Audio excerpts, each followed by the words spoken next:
Hello everyone. This is not going to be my normal start to a review video because this episode was... Okay. I'm going to be reviewing Symphogear XV episode 5. For anyone that hasn't seen the episode yet, click away, watch the episode first, then come back and watch my review video. Now, for anyone that saw the episode, stick around because the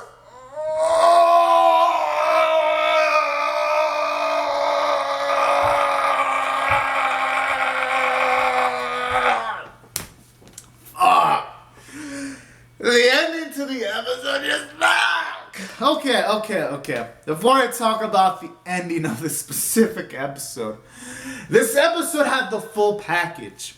Now, for one, we made a lot of plot progression because, for one, Noble Red finally has their new hideout location provided by Fudo.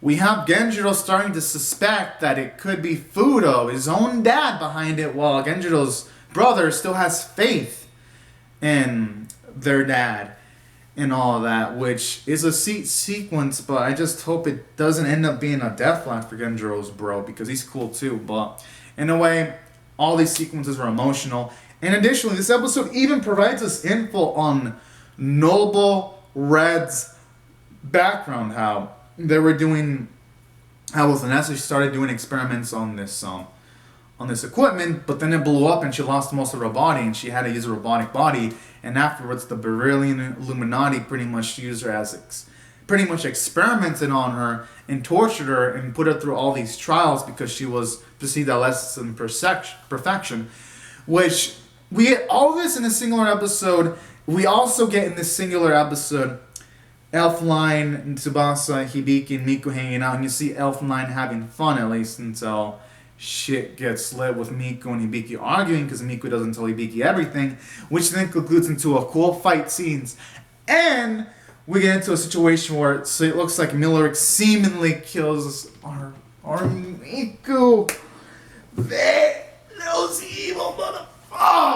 At this point, if Miku dies, there is no way I could see Noble Red making it out of this season alive. They're literally the Walking Dead if Miku is dead. But yeah, so that's why this episode is great from a story standpoint, because it was able to take all these elements and give them their proper amount of screen time, because nothing felt rushed.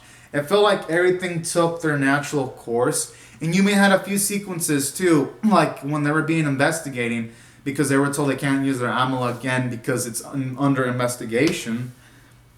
Like how immediately afterwards, they were talking about how they can't interfere with the investigation. You see Tsubasa and Chris pissed, while you see Kitty just looking at this winter travel guide and everyone just staring at her.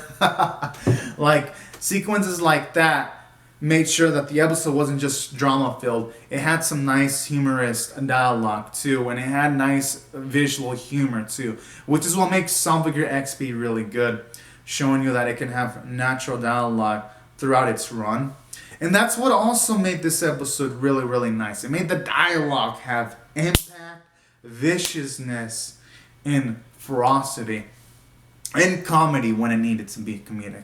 And that's why I felt this episode worked from a story standpoint. And from a character standpoint, it was even better, because now we know why Vanessa, Millerick, and Elisa want their actual bodies. I mean, we kind of speculated why they wanted their original bodies, because I'm pretty sure having blood injections isn't fun all the time.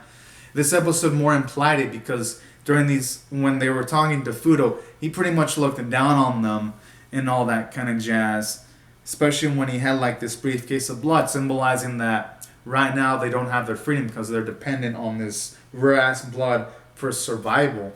So I like that. And then it's further shown off in the flashbacks when Vanessa's being tortured while she has her non-human body, and that was another visual reason as to why she wouldn't want to take in those current bodies, and she wants her regular bodies back. So in all these episodes were good features. And in it showed off the Millerick and Elisa. Didn't show, but it told us that there were also experimented on, which goes help explain why Millerick is batshit crazy and why she doesn't have much regard for human life. because humans themselves didn't have much regard for Millerick's life. And while that doesn't justify the 70,000 people that were dead or missing after her actions, it does give us narrative justification as to why she acts the way she does. And that's what makes this episode really great. It just gave you a huge understanding about Noble Red, and it made them extremely likable characters now. At least, except for Millerick, because if she kills Miku, then fuck that bitch. I hope Miki fists every single part of her body. I hope she breaks every single bone and gives her a slow and painful death that she deserves. And oh man, I hope if Miku dies. I hope she lives though.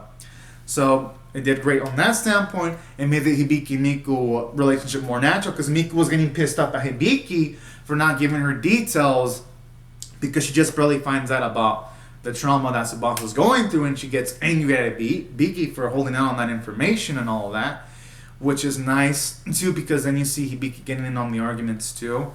And I like that. And then afterwards you see Hibiki say that she wants to continue the conversation. Not conversation, but she hopes to see Miku later. And I like that sequence there too, showing off that the relationship isn't just all peachy positive. Sometimes there's arguments too. And it makes the relationship feel natural, because sometimes relationships, it's not just a one-way street of positivity. Sometimes you'll have negativity. And what makes relationships positive is if you can get through those negative times, because those strengthen your bonds on top of having positive times too. So that was also another great portion about this episode, and that made it really, really beautiful. And on top of that, it did wonders for Tsubasa, seeing her suffering from the PTSD, because when she sees Alkanoist, she thinks they all look like Millerick. And it distracts her so much from the goal that you can see her drain herself and all that kind of jazz. So that was also another great thing they did from the character standpoint, showing off that Tsubasa, even though she's trying to get rid of her trauma, because she did try to hang out with Hibiki, Miku, and Elfenline, even though she's trying, she still hasn't necessarily succeeded, and that's what makes Tsubasa a beautiful character. She tries to fight that trauma despite how hard it is, and despite all the responsibility she has, and that's what makes her such a beautiful and endearing character. So they did well from that standpoint, and additionally, they did great from the Elfenline standpoint, because even though they didn't show her a lot of her, it showed her she had fun with Miku and Hibiki trying on clothing, singing karaoke. And it showed you a bit of Miku's character, because she was willing to sacrifice herself so that Elfenline can escape and run away, showing off her nice bravery. So in all, just amazing character sequences. Like this episode, like, wow. It was so great from that standpoint. Oh, and then we got Tsubasa's character transformation.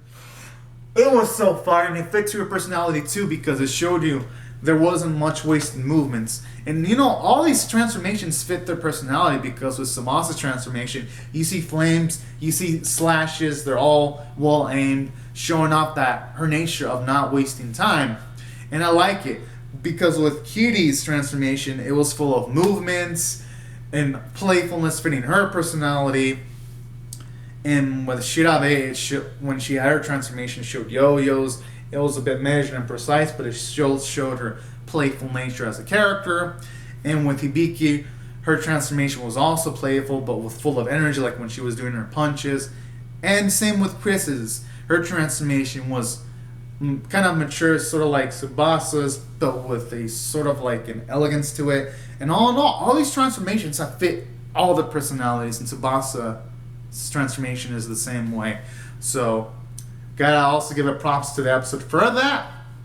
Animation and art, do I even need to say more? This season has been by far the best animated Symphogear XV season by far. It's like no hesitation in me saying that. So everything moved, it was fluid. Even the sequences when when Hibiki and Miku were showering, and Hibiki even like had these water guns squirting on Hibiki, they looked hella fucking cute. And she was like, oh yeah, isn't this what Chris would normally do? And that was hella cute. So moments like that really made the episode shine, the animation. So that was great. Art was beautiful. The soundtrack was glorious. My goodness, it was so beautiful. Voice performances were layered and detailed with emotion packed into them. And that's why, taking all these factors in consideration, I'm going to give it an 11 out of 10. This went above and beyond the Call of Duty.